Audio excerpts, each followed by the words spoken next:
Good morning, spacemen. Welcome back to another X4 video. This time we're talking about fleet compositions. I got asked that a lot of times under a lot of videos, and this is now my presentation of how I would do fleets. I got comments like this, for example. I would love a video of you showcasing a fleet of ships of your favorite setups. Different questions. What do I take? What do I like? How big of the size should the fleets be? And we're going to do this right now. Before that, this video is brought to you by you. Thank you very much for supporting the channel. If you want to support it even more, there is the option to become a member of this YouTube channel, where I'm going to upload way more videos now in the future since I moved into a new office. So thank you very much for joining. Otherwise, if you're not subscribed, hit the subscribe button and like this video. Thank you very much. I will show you in this video a few different setups of fleets, how I would do them in X4 in an unmodified game. This is very important, unmodified. We're starting with a police fleet with a frigate. Then we're going to a destroyer fleet. Then we're going up to a battleship fleet. And the last one will be a carrier fleet. And the first one is the frigate fleet. The frigate fleet is something like a police fleet, which I like to have in a sector that is just flying around and policing stuff, or defending my trade ships or my mining ships, for example, against the cock, the xenon, when there's not a capital of them flying around. And I will take a Cobra as the fleet leader, and I equip it with some bolt repeaters and some flag turrets, just to have some range against M and S class ships. And then as companions, as subordinates, I choose Eclipse Vanguards with a slightly different setup, also bolt repeaters, but then also plasma cannons. So this is my first fleet, 5 ships, very easy. Police fleet, doing all the stuff against cock and xenon small ships. Second fleet, the destroyer fleet. And here especially I took the Sin. Why the Sin? Because that's the ship that you get, spoiler alert, from the Terran missions. The Terran mission will give you a Sin destroyer, and this one is the starting point for this fleet. The Sin destroyer is equipped with, of course, Terran main batteries, but then L-class plasma turrets and M-class flag turrets. L-class plasma and M-class flag. This is my go-to setup if I don't really want to choose anything fancy, or I do not have any different ideas with these ships. That's the go-to setup. And the Sin is accompanied by katanas. In this case, 3 katanas, because they act as a fighter defense. So the Sin is the biggest ship in this fleet, because the Sin itself is quite okay with defending itself, but it does need some support if it's flying around alone. The Sin itself, you could also replace, like for example, you could replace the Sin with a rattlesnake and keep the rattlesnake as your main ship for this fleet, but then I would still accompany it with something like katanas or a group of dragon or other ships that are the same type. That's again a very small fleet. That's for accompanying your destroyer, and the destroyers are perfectly fine if you're flying them yourselves to already destroy stations. The next fleet is around battleships, in this case the Asgard.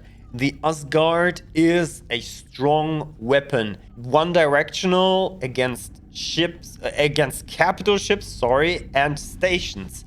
This Asgard is equipped with L-class plasma turrets and M-class beam turrets. Why beam turrets? Because it has got not many of these turrets. We're talking only about 6 M-class turrets, and this big ship with just 6 M-class turrets does need something else than defense M-class turrets. I will tell you why in a second. But the beam turrets are there not for really destroying the ships that are flying around it, but more like stopping them. More like stopping them from flying away and keeping them close to the battleship. Because the battleship in this fleet is the one point that draws the attention from everyone and should draw the attention from fighters, should draw the attention from other capital ships. And then you have other support ships, like, for example, rattlesnakes. Around it, rattlesnakes do have a way better amount and also placement of M-class turrets. They have 12 M-class turrets. And if you take flak turrets for them, and then you get, like, if you take 3 rattlesnakes, you're already at 36 M-class turrets, flak turrets that are supporting your battleship with destroying all the fighters or the drones, for example. Nowadays, the stations do use a lot of drones to keep them off your battleship, because they can also hurt a lot if they're targeting your surface modules. Then you want to get rid of them fast, and therefore you need something with a lot more turrets. And you can even double the amount of turrets on your Asgard by placing, and this is an expert tip, by placing a Jian. This is called a gunboat for a reason, because it has got another 6 M-class turrets, and they are perfectly placed on top, so that you can take that Jian, again with flak turrets in this case, land it on the Asgard, on the M-class dock, keep it there, keep the turrets active, and the turrets will shoot with your Asgard and will keep the Asgard a little bit more defended. That way you are doubling up the M-class turrets, and you're doubling up your defenses against smaller ships. In this fleet, I would also take the Sin, for example. If you got the Sin again from your Terran missions, then take that Sin into that group, and this will be your group to fight capital ships. This will be your group to fight stations, to engage into larger fights. And this is the group that, for example, calls the Cobra group that we talked about as a support in, so that it's even more versatile. You see at the moment with these 3 fleets that the fleets are not too big, and that's for a reason, because in unmodified X4, usually the fleets or the groups that you're fighting against are not that big. The biggest group you can actually run into is a Xenon I, accompanied with up to 3 Xenon K, sometimes 4, and then some more Xenon M or Xenon N and T ships that are flying around it and supporting it, and some Xenon P. So this is the biggest group that you will face if you're not like fighting at Argon Prime and then fighting the Colossus, and every single Argon ship is running into your direction. So if you don't do that, this is like the biggest group that you encounter, and therefore the Asgard group is perfectly fine with just 4 to 5 ships.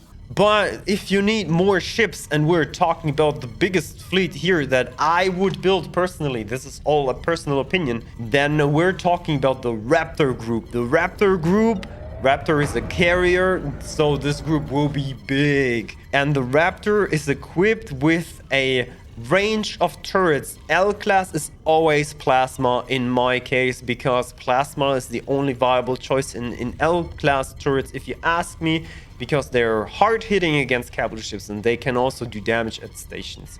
Then we got a composition of M-class beam turrets and M-class flak turrets. I like to have the inner turrets of the Raptor. If like the Raptor, you take a look at the Raptor and the inner turrets of it, these are beam turrets to keep the ships that are flying to the Raptor really close, to keep them close to the Raptor, to not allow them to use travel drive or something else, or boosting or whatsoever. And then you have the flak turrets around the Raptor at the far corners, so that they are damaging everything that's flying to the Raptor or flying away from the Raptor. As a support ship in this fleet, I take the best auxiliary ship. If you have not seen my video about the best ships, I do have a video about the best L ships and the best XL ships and whatsoever. They are all in the playlist. The playlist is linked at the top right. Take a look at that. The best auxiliary ship is the Atlas Sentinel, and I took the Atlas Sentinel for this fleet just to showcase to you how good it is, because the Raptor can land 1 and the Atlas Sentinel can land 2 Jian. There we are again, gunboats. Take these Jian and place them on your M docks, because they're giving you 6 additional turrets for defense. And as some support for this fleet, I take, in this case, 3 rattlesnakes. You could take more. You could take, of course, a battleship with you, but this is just an example of a fleet. But I take 3 rattlesnakes in this example to have more power against capital ships, and maybe also fight some stations with them. And then what do you place on the Raptor as your fighter ships? Well, in the Cobra fleet, I got Eclipse Vanguards because they're basically simply cheap. That's why I took the Eclipse Vanguard. But in the Raptor group, I want something hard-hitting, and that's why I took my best S-Class ship that I think is in the game, and that's the She. And the She has got a special loadout that I, well, thought that this could be one that I can use in a lot of different occasions. And that is 2 Terran pulse laser, 1 plasma cannon, and 1 dumbfire launcher. Why the dumbfire launcher? Because you can launch torpedoes at big targets. And with 21 ships at once launching from a Raptor, this is amazing. And again, also with the plasma cannons are really good against M-class ships. If you have S-class plasma cannons, they work really well. So you have your defense against M-class ships. And the pulse lasers, of course, because they're fast and they have pretty good damage, they are against fighters, so this is fighter defense. There you go. This is my Raptor fleet. This is the fleet composition that I would take. What is your best, or what is your most liked fleet composition? What is your Xenon killer? Tell me about your Xenon killer. I would like to know. Thank you very much for watching, and see you the next time, or maybe on twitch.tv/CaptainCollins. Bye!